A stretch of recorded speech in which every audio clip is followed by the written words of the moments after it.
Dear students of Standard 8, Assalamu alaikum. Welcome to your class of English Grammar and Composition. Our topic for our discussion today is passage narration.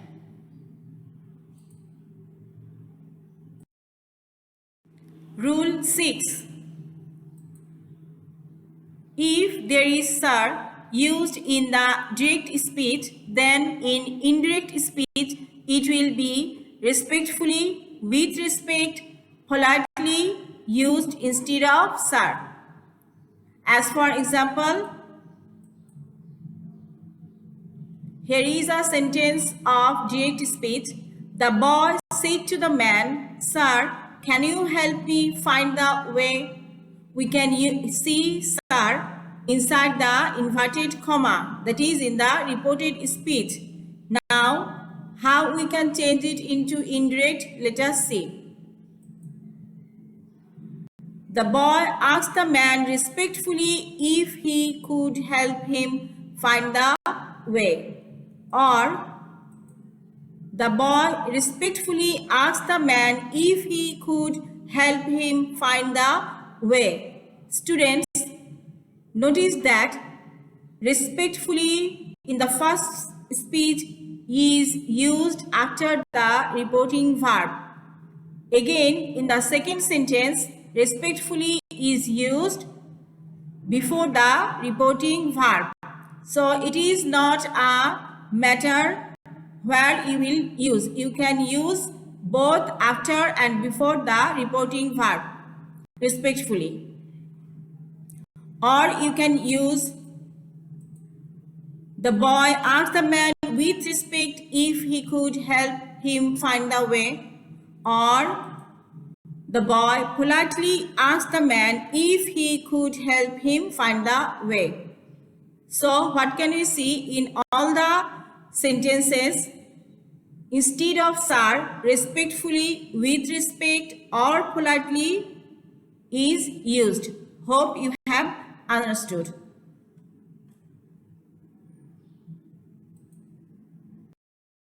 Rule number 7. If someone is addressed or if there is calling in the name of any person or any vocative case in the direct speech, the name is added as object after the reporting verb in the indirect speech. As for example, direct speech, "Are you fine, Farabi?" said Flora. Flora asking a question to whom? Asking a question to Farabi. That is, Flora is asking Farabi a question. This Farabi is the addressing or calling. In indirect speech, what it will be? Flora asked Farabi if he was fine. What can I see now? We can see asked used as reporting verb as it is a question sentence, and as object we can see after the reporting verb Farabi is used. Now question might arise, what is a vocative case? Vocative case in grammar is a grammatical case which is used for a noun that identifies a person by addressing or calling directly. We can see Farah is calling Farabi. Another sentence, mother said to her son, Raju, please bring me a glass of water. In direct speech, we can see it is changed. Mother requested or told her son Raju to bring a glass of water. Here also we can see Raju, the vocative case, is used after the reporting verb. So the point to be noted here is The vocative case in the reported speech becomes the object of the reporting verb in the indirect speech.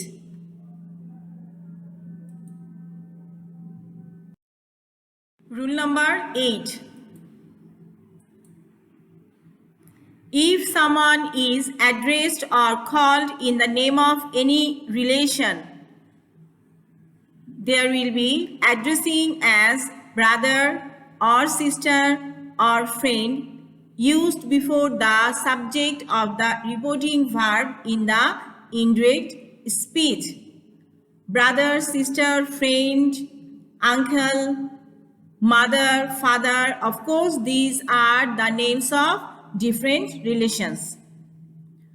For example, we can see direct speech.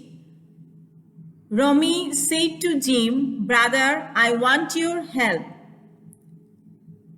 Romy is speaking with Jim and calling him as brother. So how it will be changed? Let us see. Indirect speech, addressing as brother. Romy told Jim that he wanted his help. In the sentence, in indirect speech, we can see addressing as brother is used before the subject and the reporting verb. Addressing as plus relation, that is here brother, plus subject, plus reporting verb. This is the way if there is any calling or addressing in the name of any relation. Let us have another example. Direct speech. You are a wealthy man, friend Midas, he said. Indirect speech. Addressing as friend, he told Midas that he was a wealthy man. Or you can write, addressing Midas as friend, he told that he was a wealthy man. Here also we can see before the subject in the indirect speech, addressing as is used. Hope you have understood.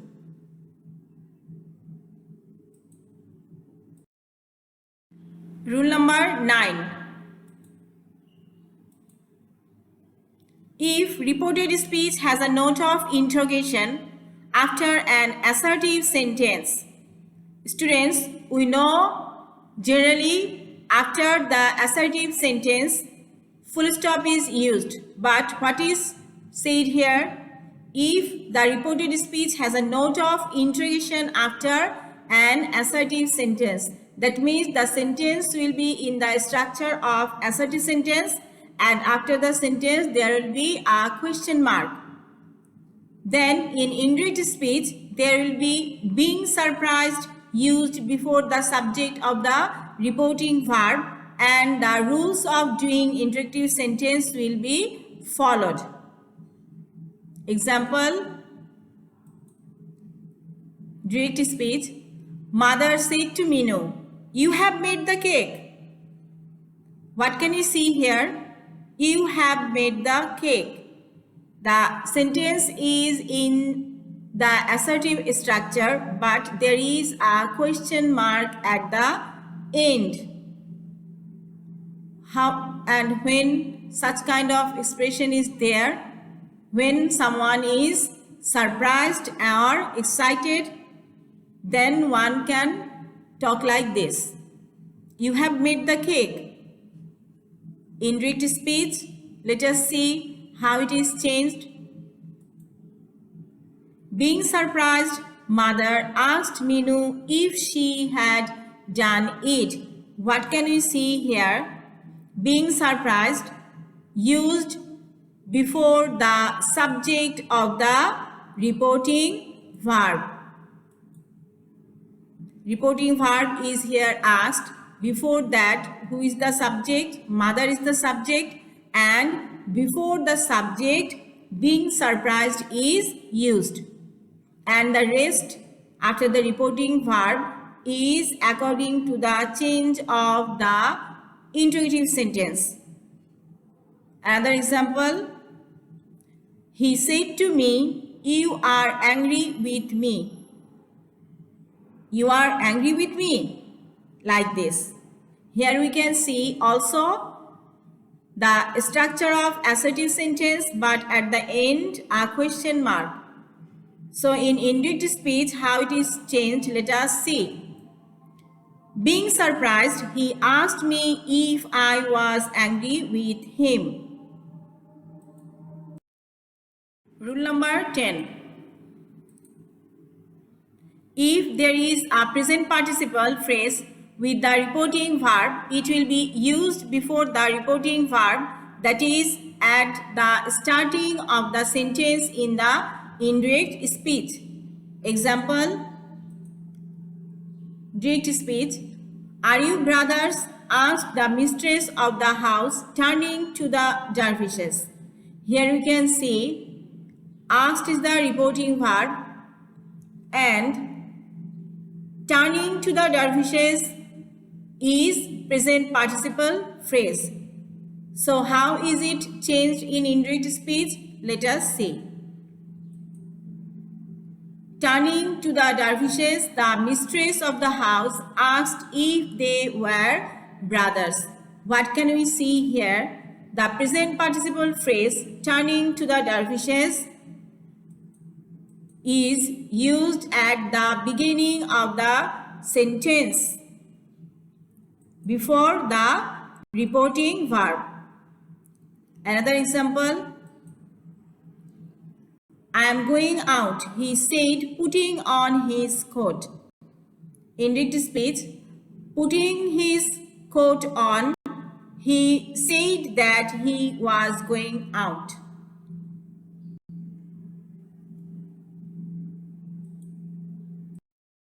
Dear students, you might be again confused about what present participle is. So, dears, there is again a little note for you. A present participle is a verb in the ing form. It is the form of verb that ends in ing, that is, for example, we can have run plus ing, running, sit plus ing, sitting, stand plus ing, standing, play plus ing, playing, etc. and is used as verbs and adjective at the same time. Example, the bird sitting on the wall is very beautiful. The bird sitting. How is sitting working here? Sitting at the same time describing the bird. That is, the bird is in a sitting position. We know the work of adjective is describing a noun. So, sitting here is describing the bird. At the same time, it is also saying about what the bird doing. That is, the action done by the bird. That is, the bird is sitting.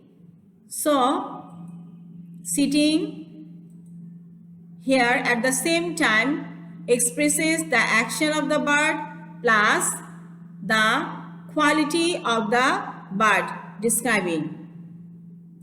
Again, a barking dog seldom bites. Barking dog. What kind of dog? Barking dog. Barking at the same time describing the dog and also expressing the action what the dog is doing. Hope you have understood.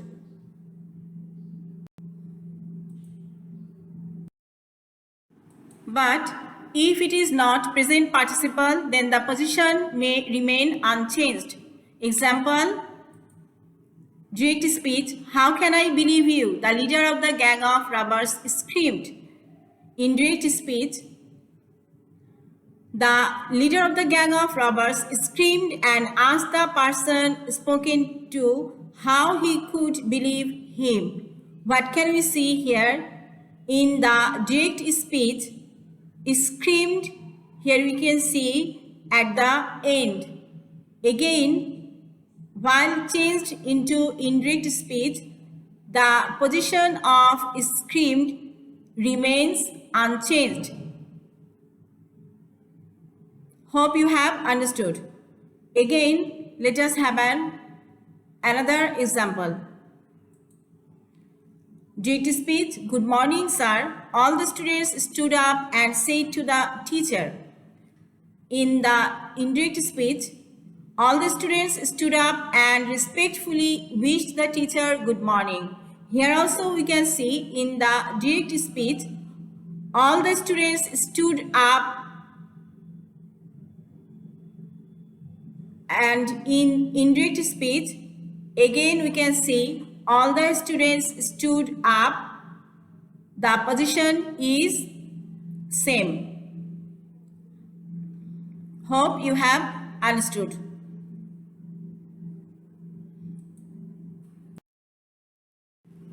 Home practice for you.